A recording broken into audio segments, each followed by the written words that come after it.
George McNeil has been painting in his Brooklyn studio since 1948, and at the age of 83, he has no intention of stopping. McNeil's paintings, which most closely relate to the New York School and to abstract expressionism, have been held in high regard by his colleagues for over half a century.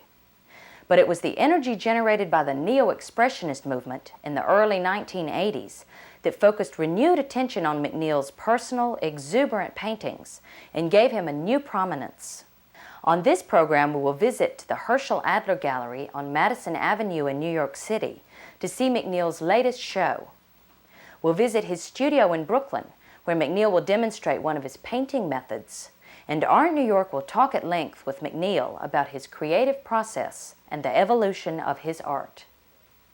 I have a background which comes out of Cubism, where when I was young, that is in my 20s,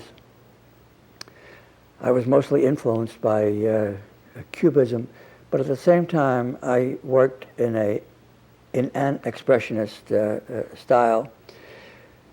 So the formal approach dominated my work until about 1950. And then I was caught up in the great abstract expressionist movement of the time. I was right in the middle of it here in New York. So I then moved into a manifestly expressionist style, which has prevailed until the present. But underneath this supposedly free work, there is the form concepts, and even you might say a form discipline, which is not unlike a Puritan background for someone who is quite worldly. The process of evolving the painting, of dealing with the formal elements, the thematic elements, of making it work, the art of painting and everything that it requires you to do, all the traditions, the considerations of composition, of shape, of space, of volume, all lead you to discover what you never could have known except through that process.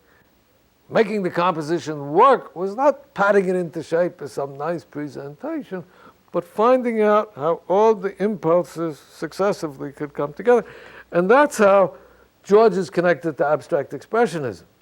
You see, not by way of imitating the look of de Kooning's paintings or Pollock's paintings or even their methods, but by allowing the process to be an open one and to allow a complete intersection between what's formal, what is controlling, and what is thematic in the sense of a communication, what George calls the storyline.